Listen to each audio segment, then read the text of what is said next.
Hello, my name is Colleen Fry, and I'm the executive editor of MSP Success. I'm sitting down today with my boss, MSP Success founder and CEO Robin Robbins, who is also the founder and CEO of TMT. Robin really needs no introduction, having helped thousands of MSPs grow their businesses. So TMT's annual IT Sales and Marketing Bootcamp is coming up on April 2nd, and I'm going to ask Robin to give us a bit of a preview, as well as get her take on some of the important trends that are happening right now in the industry. So welcome, Robin.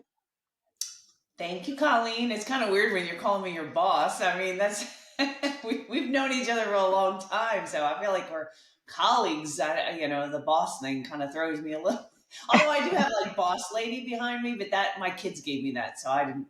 So yeah. That's okay. Well, yeah, we've done this interview before when I worked for a different publication, and so I'm thrilled to be here as part of MSP Success, and you are my boss. So hey. Yeah, we're happy.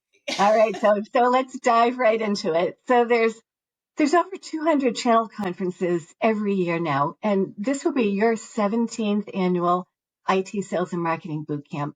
So for members of our audience who haven't been, what will MSPs take away from a bootcamp experience that they just can't get from any other conference?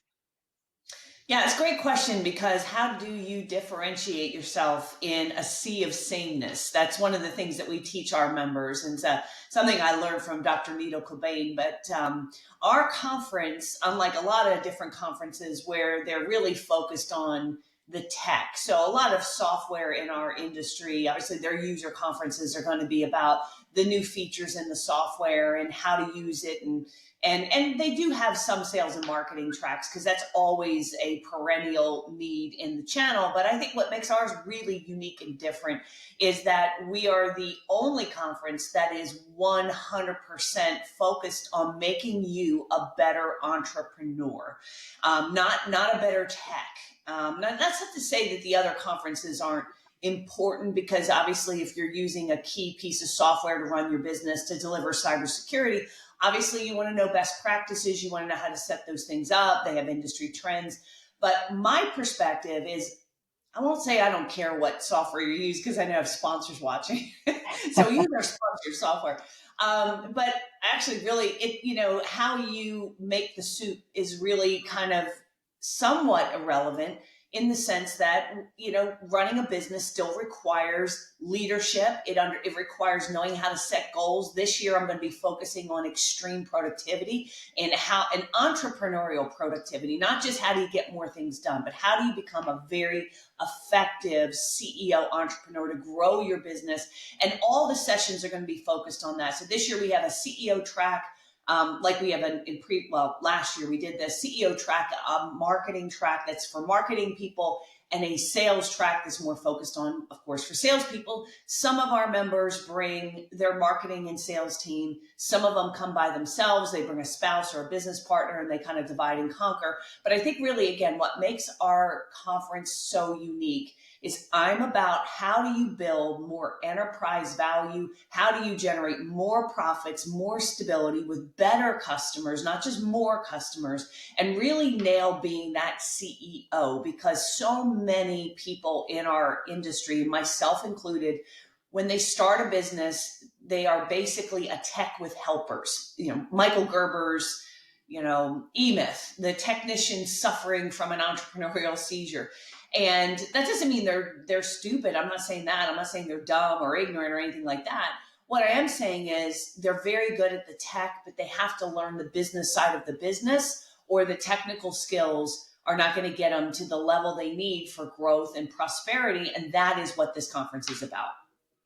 Okay, thank you. So speaking of growth, 2023 was a good year for MSPs, according to a variety of industry reports, as well as our own MSP Success reader survey. And projections look good for 2024 too, yet there is still lots of uncertainties in the global economy. And one thing that our reader survey did identify as keeping MSPs up at night was customer acquisition. So what are some strategies that MSPs can use, to really fight for customers this year? Yeah, I mean, customer acquisition is a perennial problem for every business, MSPs. I mean, I remember reading back industry surveys 10, 20 years ago, and customer acquisition marketing was the challenge everybody was saying. So, good times, bad times, you're always having trouble getting new customers. And there is a lot of competition out there for every business, including mine, MSPs.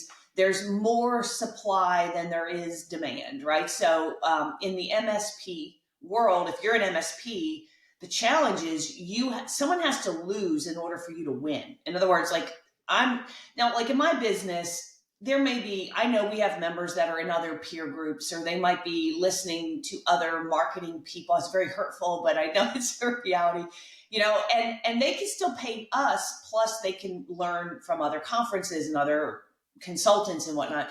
But in MSP, me as a business owner, I'm not going to hire 2 MSPs, right? I'm going to have 1. So customer acquisition becomes more difficult because in order for you to get a customer, somebody else has to lose a customer. And in general, MSPs do not churn their customers. Like last year, on average, the average MSP acquired about 11 new customers, churned 4, and netted 7. Okay, so that's not our members exclusively. Our members tend to skew a little bit higher for new customer acquisition, but in general, that's not a lot. So you're adding 7 net new customers. It's very, very slow growth. Most of them are getting it through word of mouth and referrals.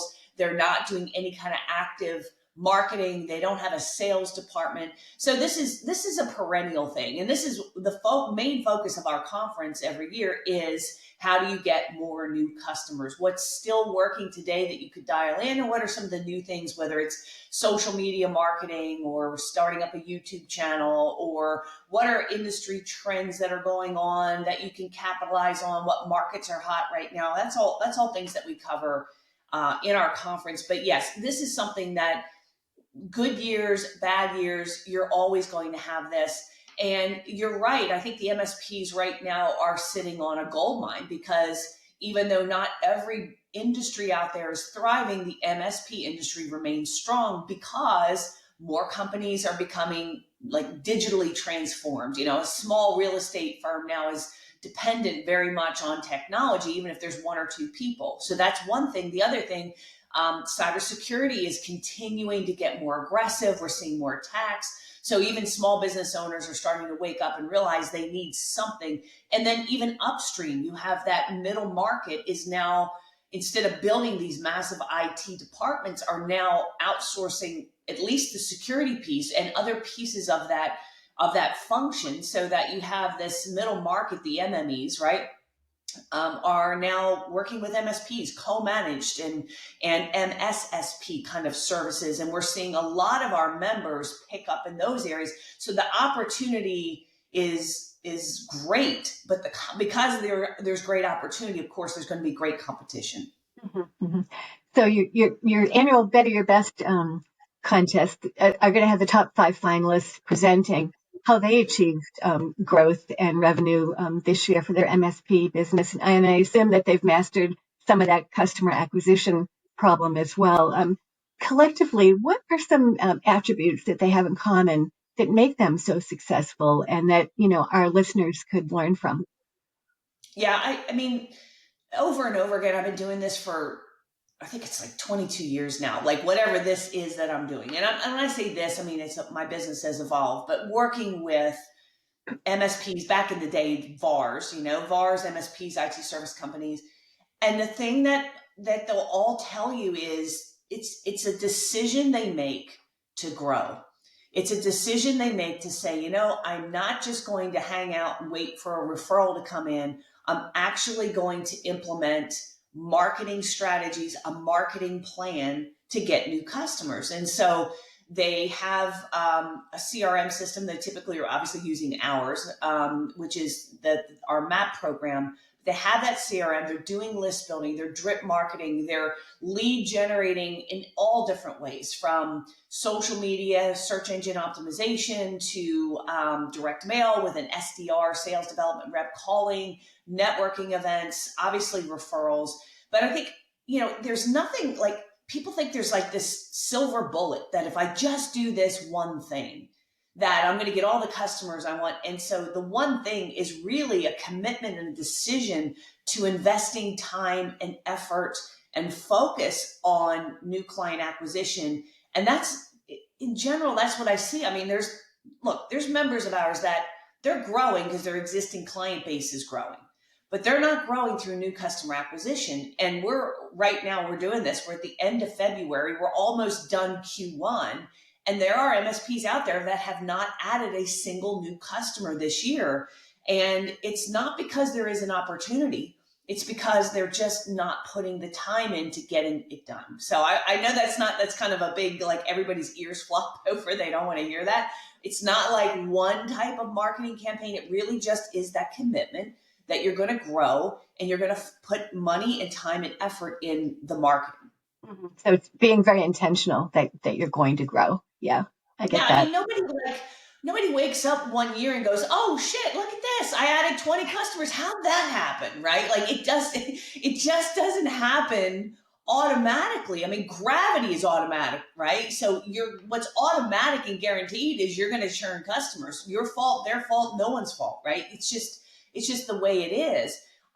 So growth doesn't happen by accident. It happens with intention and intentionally deciding who do you want as a customer, and then intentionally putting strategies and campaigns and activities around getting those customers. And there's a lot of ways you can do it. I mean, I have right one of the Better Your Best, Mike and Hunter Farlow. It's a family business. They're a father-son business.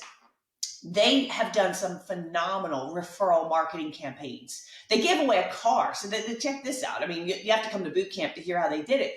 And you would think, how the heck can an IT company give away a car and make money on this? But they did. And they used it not just to wait for referrals to come around, but they used it as a very strategic marketing plan. So, you could do that, but you don't have to give away a car. And then there's other Better Your Best finalists. Just the simple blocking and tackling of prospecting, hiring SDR, little direct mail, using email, social media. Nothing that you would be like, oh, wow, that's so unique and different. And, just blocking and tackling and doing the things. Ultimately, that's what's going to make you grow. Okay. So you touched on this when we first started. You're going to be talking about extreme productivity. So tell me, what you mean by that, and why it's going to be so important as MSPs continue to face staffing challenges as well as rising prices.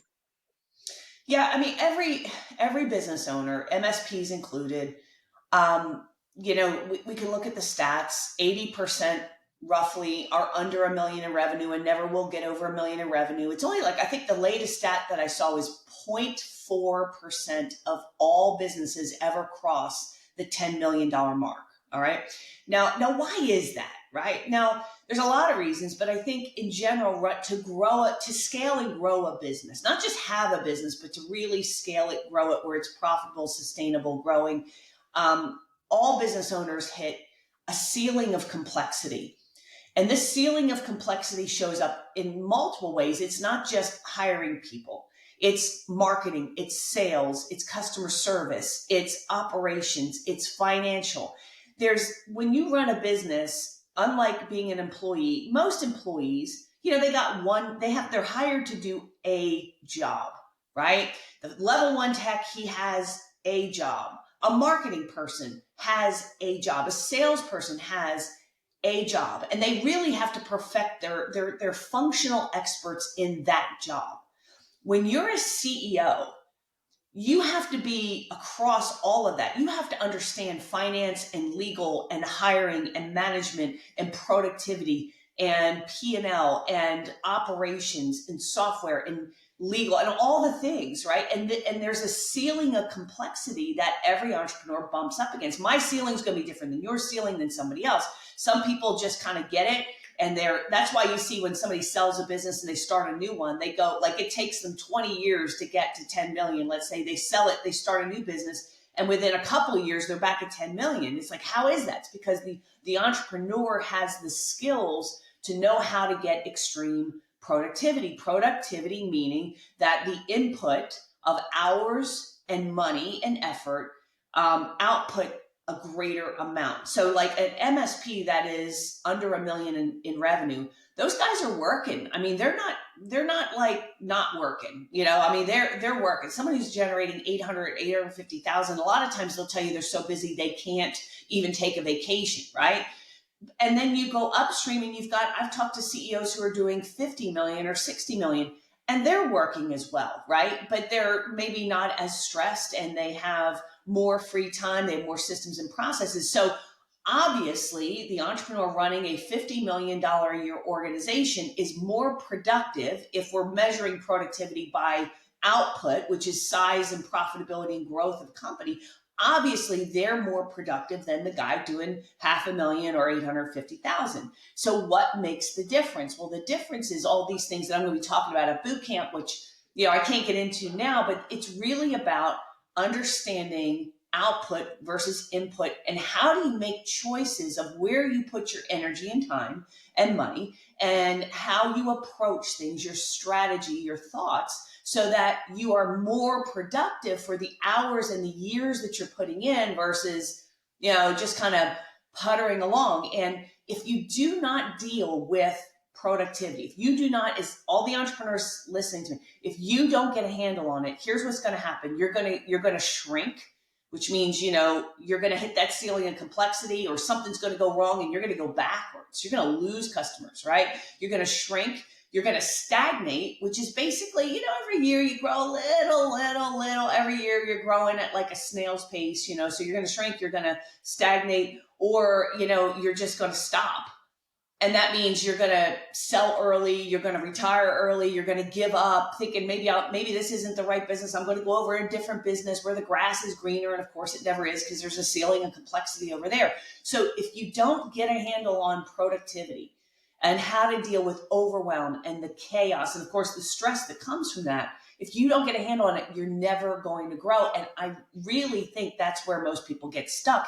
It's not that they don't know how to do sales, although like, because they can learn, right? It's not that they don't know how to do these things. It's not that the information isn't out there. We teach these things in our program.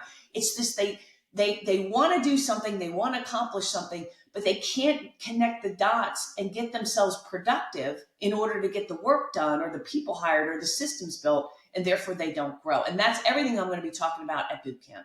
Okay. And I wonder if my next question might be somewhat related. So a big theme for 2023 was, of course, artificial intelligence. And so I'm wondering what you're hearing from MSPs about how they're using it today and how they may be wanting to use it going forward. Yeah, I mean, in the marketing, every industry right now loves a shiny new penny. And AI is the shiny new penny. And that's not to dismiss it, but just to say there are always going to be the next biggest, coolest, innovative technology tools. I mean, we go back to the caveman, and like when somebody invented fire, found fire, or invented the wheel or the telephone or the fax machine, you know, all these are like game changing in the moment. But the problem is pretty much everybody eventually catches up with the tech, right? So like AI in marketing is a real big buzzword. And there are a lot of things it can do, like helping to create content or edit videos or whatever it is, right? And in MSPs, you know, I hear a lot of them are now using AI for even handling basic maintenance, monitoring, even clearing tickets. So you could go to any industry conference and you can look around and you're going to see it. I think what I would just suggest to people is not to chase the shiny penny, because at the end of the day, it's still going to come down to fundamentals about customer service, marketing, sales, knowing your finances so that you're understanding your P&L, productivity for the people you hire, getting them to be productive. And then the AI tools, if you have the right people on the team, I mean, you can buy them and you can use them. But so I'm not as faddish, I think, at this stage, because I've seen, you know, when Colleen, there was a time when doing a webinar, this technology we're doing was like revolutionary. Everybody was like, oh my God, this is going to change everything. And it did. I mean, to a certain degree, but it's not like looking back. I don't think anyone would say, hey, you know what? I grew my business from 1 million to 10 million because we had Zoom, like, or we had this tool. Because again, what really, over the years, technology has constantly evolved new tools, but the people who consistently win in every era, whatever the new tech is they're based on the fundamentals of running a business, of being a great entrepreneur.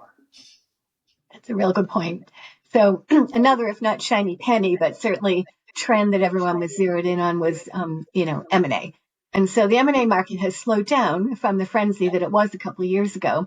But if an MSP is thinking about selling, what should they be doing right now? Well, I think, I've had a lot of members, when M&A was going really hot right after 2020, we lost a lot of our best customers to M&A, which is obviously, I mean, some of them are still hanging around, like they've retained their membership, but we saw a lot of our customers sell. Now, some of them sold for a great multiple, had an exciting exit. They've rolled up into a bigger play. And they're happy. I mean, they're like, this was a good move, very excited. I have also seen a lot of MSPs do what I was just talking about, where they stop, like they sell too soon. And they're doing it because out of just they're burned out, they're just done, and they're giving up, and they do not have an exciting exit, because then they have to go back and take a job or find a way to make some income. So I think if you're thinking of selling, you really got to have this. If you're going to do it right, you want to have this. You want to know what the multiples are. MSPs trade on multiples of EBITDA, which is net profit.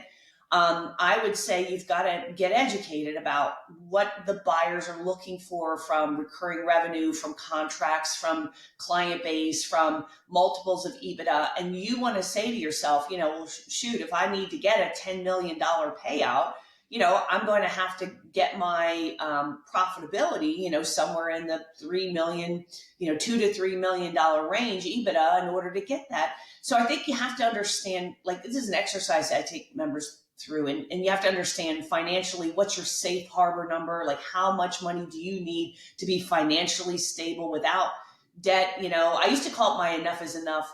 I'm sort of changing that, because I hit my enough is enough and it wasn't enough, because I'm wanting, not needy. But I am in a safe harbor position, right? Where I do not need to work another day. And I'm doing it now because I enjoy the challenge and the skill and everything else. So I would say, look, if you're burned out and you're tired and you're exhausted, ask yourself, why do you want out of your business? And usually it's because I'm frustrated with people and I'm frustrated with this and that.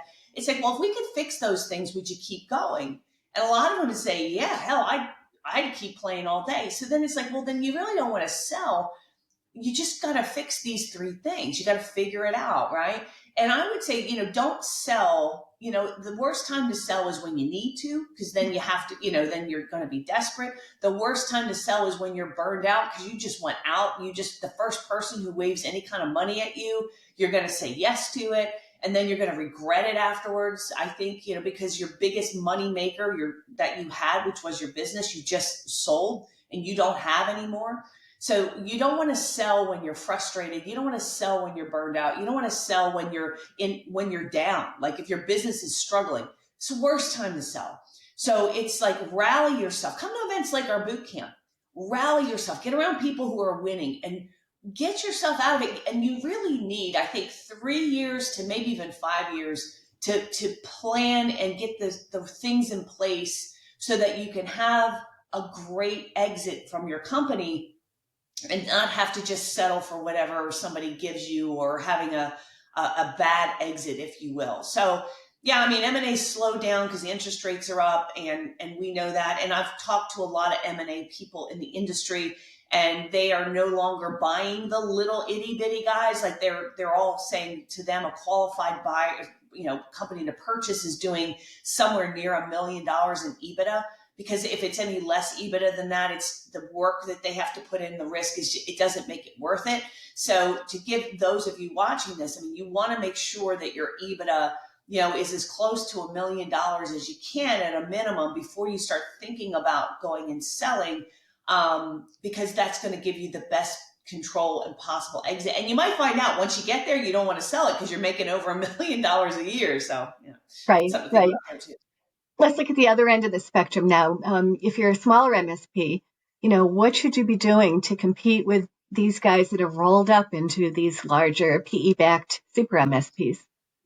Yeah, it's here's the thing. I don't think it's as tough as you think. Now, if you're really small, see a lot of these bigger MSPs, they're not looking for the guy who wants to spend $800 a month, or they definitely don't want to take break fix.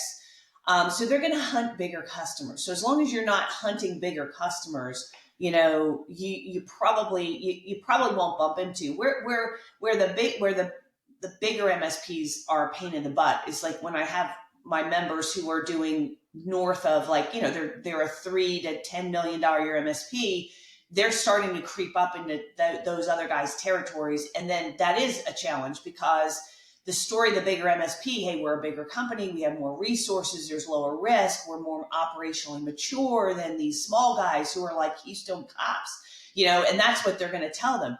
The smaller guys go, look, yeah, you could go work with these big private equity backed MSPs and, they're heartless and they care about profitability only. And they're not going to treat you like their number one customer. We're going to treat you like your number one customer because you will be, right? So you can always spin the story. And then big guys, by the way, PS, they have the same problems for new customer acquisition as the small guys because I've talked to them and it's the same thing. So it's not like they have it easier.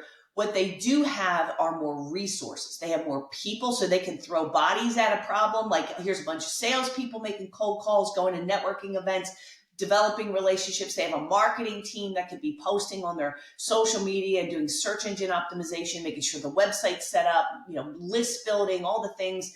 So that's the advantage that they have. But you can be big guys don't scare me ever. The David and Goliath, like I've never been intimidated by a big company because sometimes the bigger they are, the dumber they get, right? And so the advantage you have as being small is you can be nimble, you can be niched, you can have personality, you can do things that they can't do and won't do. So that doesn't scare me at all, but you still need to be strategic about new client acquisition, marketing, branding, awareness in the marketplace.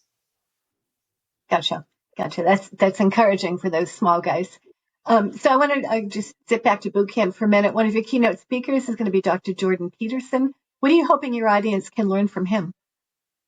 He's a controversial figure, but then again, I don't back away from controversial. I like Sammy the Bull Gravano. I mean, I don't think you can get much more controversial than that. So I learned about Dr. Peterson, several years ago. And Colleen, this is the truth. I heard one of his first presentations, I heard him say that the reason you want to aim up and the reason that you want to take on more responsibility, which in terms of taking care of other people, being responsible for yourself first, like making sure you are financially stable, mentally, emotionally stable, like taking responsibility for your health. So I love that message. Number one is take on responsibility, and then taking on responsibility, it gives your life meaning. When we, as business owners, when we are taking on responsibility, we're taking on responsibility for ourselves and our family, but our employees and our customers as well.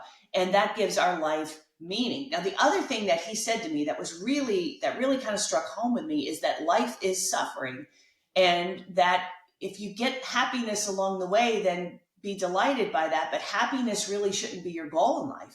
Meaning and purpose should be your goal in life. And often that is a very, I don't want to say it's like it has a negative, like in other words, you're going to be stressed, you're going to be anxious, you're going to be tired, you're going to be challenged, but that's what gives your life meaning and purpose. And it was the first time I ever heard anyone say that, like, oh, well, the goal is not to be just happy all the time. I mean, happiness is not happiness comes from meaning and purpose. But no, like having someone just flat out say life is hard. It's full. It's tainted with malevolence, like he would say. It's difficult. That for some reason that was very motivating to me in a strange way, because I think it's like all of us as entrepreneurs, we're always living in a place where we wake up some days and we want to quit, and we just feel like it's out of our reach, and we just can't seem to get it to work. And you've taken on all this responsibility. And Dr. Peterson kind of gave me a different frame at looking at that and what that, and giving it meaning. And in doing so, really sort of made me a stronger in so many ways. And so, I know he's a very politically controversial person, and we're not having a conversation about politics. I really want to have a conversation about his book, like the 12 Rules for Life, and how to have a very meaningful, purpose-driven life where you take on responsibility. That's really the message I want to share with the audience. Okay. I'm looking forward to hearing what he has to say. And so, Robin, yes. Before we wrap up, last question. The big story in the channel, of course, last week was the ConnectWise Screen Connect security vulnerabilities. This all, fell on the heels of the FBI director saying that China's cyber attacks are at an unprecedented scale. And then the AT&T towers being taken out, which is, rumored, although not proven, to be a cyber attack. So what's your take on all of this? Yeah, I mean, it's no surprise to anybody that we're seeing this become more and more aggressive. I personally, I don't want to be a doomsday prepper. I know that has like the tinfoil hat wearing guys, but I do think that there is a very real chance that war in, modern times is not going to come in the form of a nuclear bomb, God forbid, but although it could, I think war could happen where these cyber attacks take out an entire power grid. I mean, if you think about this, have you ever been to a traffic light, a busy traffic intersection where the lights are out? Mm-hmm. It's like chaos. Imagine the power goes out and nobody has cell phone access or nobody has power, right? For heating, cooling, food, water. I mean, this is a very, very real thing. And it does worry me personally, right? So I pray to God it never comes to that. But I think, in the channel, the message, what's going on with ConnectWise, it's happened to a lot of other people in the past. It's going to happen again. There's going to be another vendor that's going to get compromised. It's just, it's so complicated and they're getting so sophisticated. And I think MSPs have to really think about this from their own personal risk, insurance, good contracts, making sure you're doing everything you should be doing to be protected and lock down your environment.